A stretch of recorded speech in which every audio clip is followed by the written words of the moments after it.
Comme très souvent, le mois d'août est un beau bazar, dans lequel il y a beaucoup de films, beaucoup de genres, beaucoup de tout et de n'importe quoi, allant de la bonne comédie française au beau gros film d'action américain. Donc je propose qu'on ne perde pas plus de temps dans le numéro assez chargé de ce rattrapage du mois d'août 2023.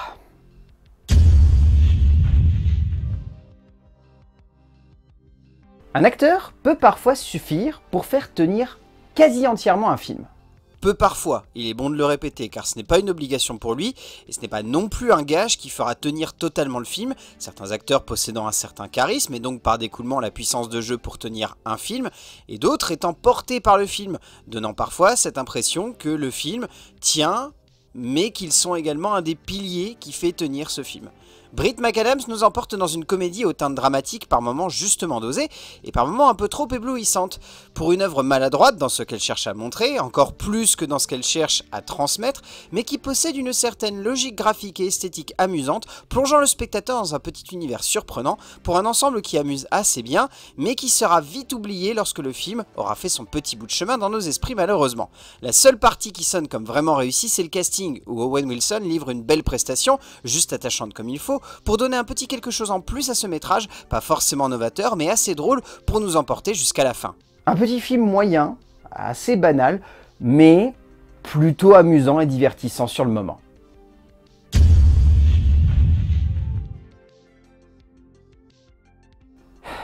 Est-ce qu'on avait vraiment besoin de ça ? Je veux dire, le cinéma français est déjà un peu mal vu à cause de son côté vieux jeu, cinéma à l'ancienne, uniquement basé sur des comédies un peu lourdes et poussives qui sont supposées emporter notre box-office. On a vraiment besoin de donner des suites à des projets comme ça pour pouvoir se donner bonne figure ? Bon, passons cela. Le long métrage de Pascal Bourdiau, qui était décidément plus créatif à la réalisation de Un gars et une fille, nous offre une comédie française comme il y en a 1000, avec pour seul objectif concret, sonner pour les enfants. Donc en ce sens, ça marche. Mais alors passer cela, c'est du vu et revu. Il n'y a aucune envie ou passion qui porte le long métrage, un peu plus haut que la moyenne, et donc, dans sa catégorie, c'est franchement le minimum syndical et rien de plus. Et puis, la même malédiction que sur du Cobu prend place ici, puisque Hugo Tropardi reprend le rôle de Toto pour une interprétation plutôt convaincante, sans forcément réussir à donner du peps au personnage. Bref, c'est pas très divertissant, et franchement, dans son genre, c'est pas très amusant non plus.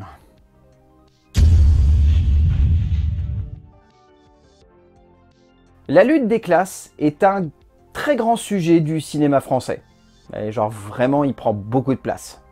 Et donc dans le genre, il faut bien avouer que si on a tendance à souvent en parler, on ne les voit pas assez au cinéma, surtout dans le milieu scolaire, et donc, lorsqu'un auteur décide de nous proposer sa vision de la lutte d'une jeune femme au sein des grandes écoles, et notamment des grandes prépas, il faut bien avouer que l'idée est intéressante. Frédéric Mermoud nous propose un voyage assez intéressant en la compagnie de Sophie pour une exploration de la prépa de mathématiques et de physique la plus prestigieuse de Paris et surtout une jolie interrogation sur les origines et sur la manière avec laquelle on choisit de se les approprier, d'en faire une force ou une contrainte, pour un film très classique dans sa vision du genre, ne cherchant pas plus que cela à le renouveler, mais l'emmenant dans une direction prenante et assez justement faite, notamment dans l'empathie pour Sophie, pour nous tenir en haleine du début jusqu'à la fin. Et puis Suzanne Joannet est une très bonne actrice, le démontrant une nouvelle fois au travers d'une interprétation particulièrement juste et flamboyante, où elle emporte le film avec elle par sa présence. Un bon film, avec un sujet très français, on va pas se mentir, mais qui dans sa catégorie est bien maîtrisé.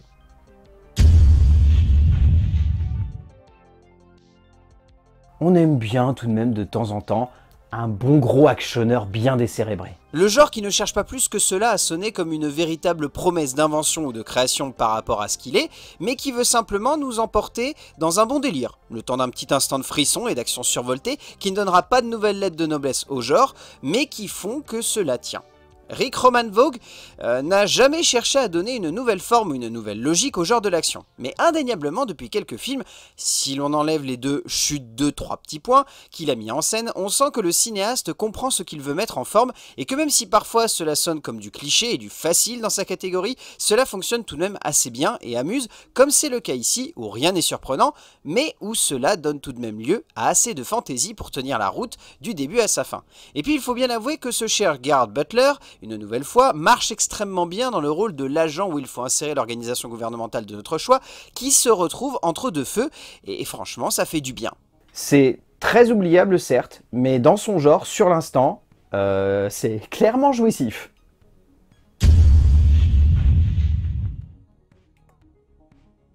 Il y a le classique,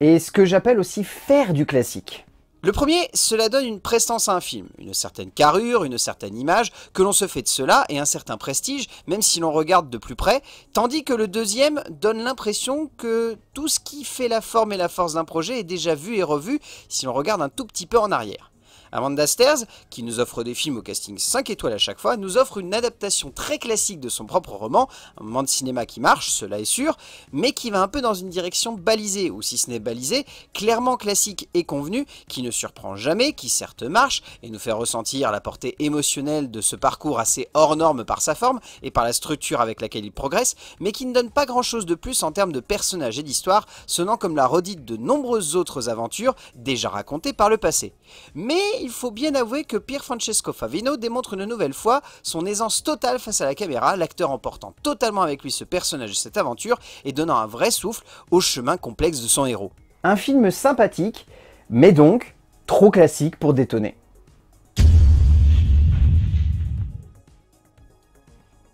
Paye, ton titre de film à rallonge qui a dû être un enfer pour tous les spectateurs comme moi qui sont allés voir le film. Là, on est sur le bon vieux long métrage un peu loufoque et dingo, offert par un cinéaste qui depuis quelque temps a décidé de donner une seconde vie à son esprit créatif en essayant un peu, mais pas trop quand même, de reproduire la recette magique qu'il avait emmenée avec un succès surprise au début des années 2000. Olivier Van Hoofstadt ne va surprendre personne avec ce film, risque certainement de faire rire quelques aficionados de son travail d'humoriste et de réalisateur, pour un moment de cinéma ne sonnant jamais comme une vraie prise de risque, tant le chemin est convenu, classique et pas du tout original, mais parvenant tout de même à arracher quelques sourires à notre mâchoire un peu tirée par tant de lourdeur, mais dont quelques petites scènes par-ci par-là parviennent à faire ressortir un ensemble cinématographique assez amusant, mais beaucoup trop long pour totalement convaincre. Et puis après, le duo Artus-Elsa Zilberstein ne fonctionne pas. C'est aussi simple que cela, les deux n'ont pas d'alchimie, et si l'un est un peu drôle par moment, elle ne parvient pas du tout à faire rire avec une protagoniste qu'elle ne maîtrise absolument pas. C'est drôle hein, par moment,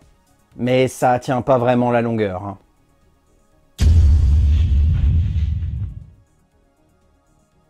Il y a des auteurs que l'on attend avec une réelle impatience.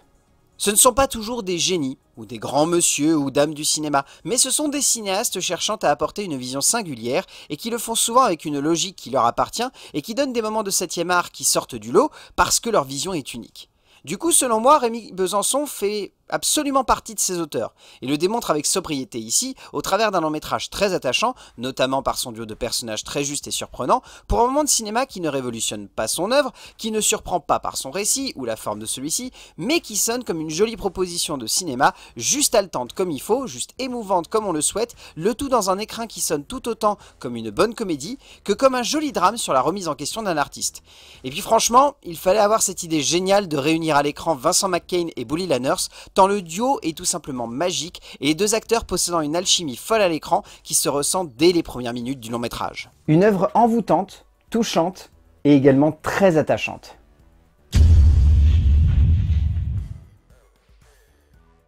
Dans le genre, ça semble très en roue libre quand même comme proposition de cinéma.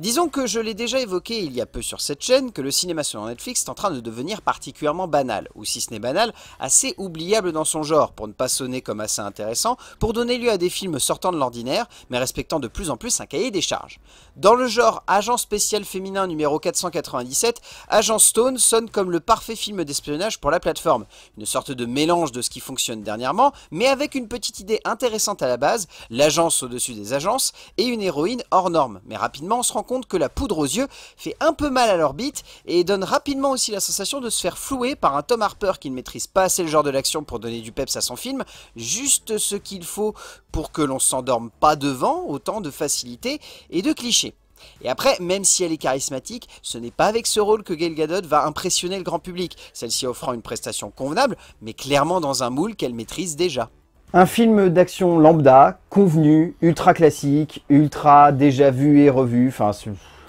c'est oubliable comme c'est pas permis.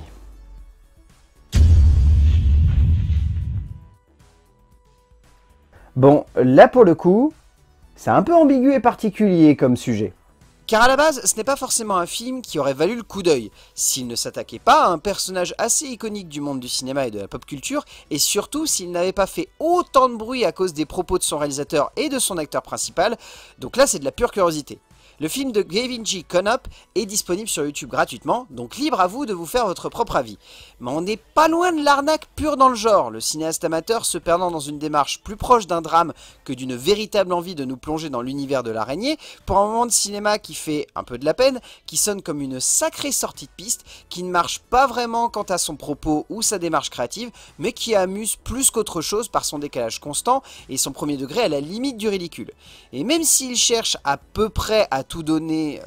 pour emporter le long métrage du début à la fin, les acteurs ne s'en sortent pas hyper bien, Warden Wayne n'étant pas forcément à la hauteur du costume et de l'héritage qu'il doit porter par exemple. Un film un peu navrant, et il faut l'avouer aussi un peu ridicule dans son genre. Un peu.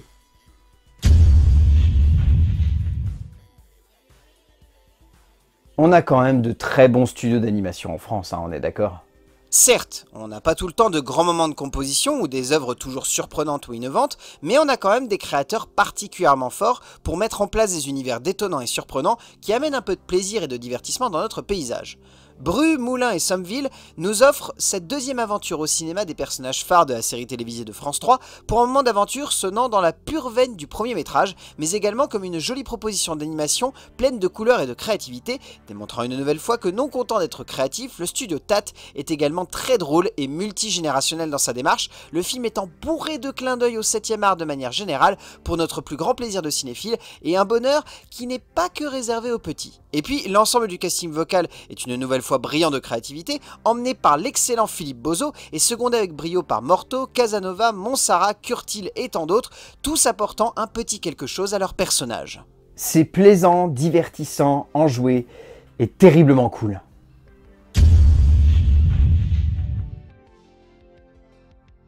Parfois, un petit plaisir au cinéma fait du bien. Et dans le genre, on ne voit quasiment plus de courts-métrages projetés dans nos salles, ou en tout cas dans les salles grand public, ce qui fait que de temps en temps, voir ce genre de petits moments sympathiques et courts prendre place devant nos yeux fait un peu de bien et nous permet de souffler face à de gros morceaux parfois trop longs. Pedro Almodovar s'amuse avec ce petit western qu'il habite de son style si particulier pour un moment presque trop court pour ce qu'il souhaite nous offrir, plaçant de jolis personnages très attachants, un contexte assez fort pour donner du corps à cette aventure, mais rapidement tout cela sonne comme un peu expéditif et même si on aime la proposition, la frustration est totale lorsque l'on arrive à la fin de ce petit voyage un peu trop court pour sa bonne idée. Mais après, le duo formé par Pedro Pascal et Ethan Hawke est tellement iconique et parfait que les deux acteurs rendent cette frustration encore plus fatale à cette œuvre, où l'on souhaiterait les voir vivre encore un petit peu pour notre plus grand plaisir. Un bon petit film, peut-être malheureusement trop court, il faut reconnaître.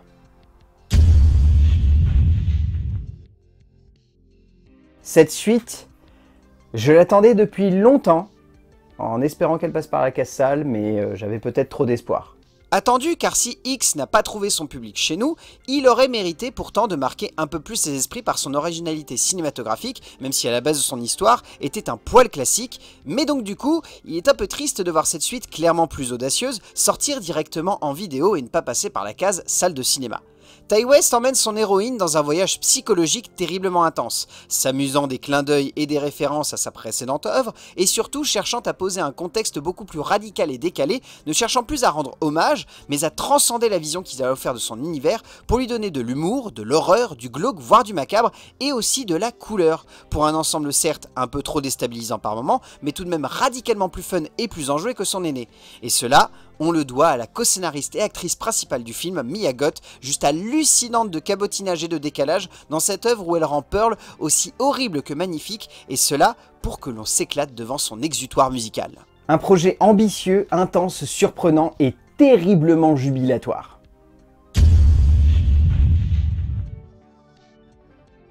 Dans le genre de l'action, il y a parfois ce que j'appelle la version papy. Vous savez, cette version où l'on sait d'avance ce que l'on va voir, où l'on sait très bien que cela ne va pas nous surprendre dans le fond ou dans la forme, mais que malgré tout on risque potentiellement de bien s'amuser, sans ressentir plus que cela d'affection pour le projet au bout du compte, parce que l'on connaît déjà la formule. Nimrod Antal, qui n'avait rien réalisé au cinéma depuis un bon petit moment, revient dans une production assez monotone, et pas forcément surprenante, qui marche à peu près durant un certain temps, mais qui sonne également comme un divertissement assez lourdeau, et pas très dynamique pour le coup, alignant les dialogues un peu à rallonge, les scènes d'exposition pas si intéressantes que cela, et la sensation profonde qu'il n'arrive pas à rendre le tout aussi palpitant que son pitch, et tout simplement que le film à l'origine du projet cinématographique. Et puis après, Liam Neeson fait du Liam Neeson, sans être surprenant, sans être étonnant, sans être forcément mauvais non plus, simplement en livrant un peu la même prestation à laquelle il nous habitue depuis tout de même un bon petit paquet de films malheureusement. Ça sera très vite oublié, tellement c'est banal et convenu.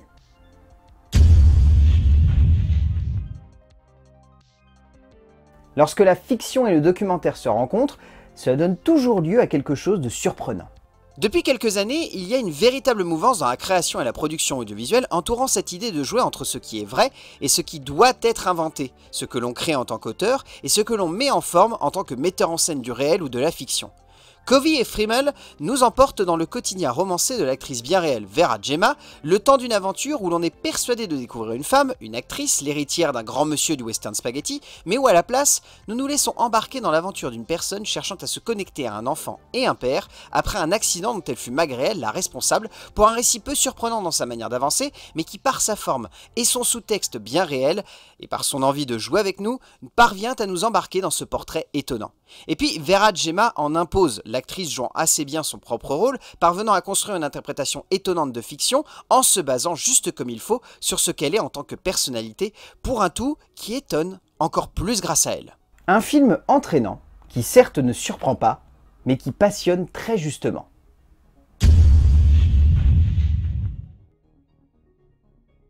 Il est souvent très difficile de prendre un mythe, qui plus est connu de tous, et de lui donner une nouvelle image. Et dans le genre mythe qu'il faut savoir mettre en forme avec un vrai recul, et surtout de la créativité, reprendre le personnage de Bram Stoker et redonner de nouvelles lettres de noblesse à son arrivée en Angleterre du plus célèbre des vampires, disons que la tâche semble quasiment insurmontable dans le genre ici. Mais André Øvredal nous embarque dans une bonne aventure, qui sonne peut-être comme un peu classique par rapport à ce que l'on connaît déjà du protagoniste et de son récit, mais qui parvient ici entre les mains du cinéaste norvégien à marquer et à embarquer par une vraie envie de mise en scène qui ne chercherait pas simplement à jouer sur la peur, mais aussi à construire une ambiance, à habiter un décor et à lui donner de la perspective, chose qui se ressent très bien ici. Et puis même s'il n'est pas flamboyant, il faut bien avouer que ce casting hétéroclite et multiculturel donne un vrai cachet au métrage, Corey Hawkins menant très bien l'ensemble du casting, secondé avec brio par Cunningham, fameuse gueule du cinéma anglais, et Franchosi qui donne une vraie puissance à un personnage semblant très secondaire. Un film qui ne vaut clairement pas la catastrophe qu'il est actuellement au box-office, malheureusement pour lui.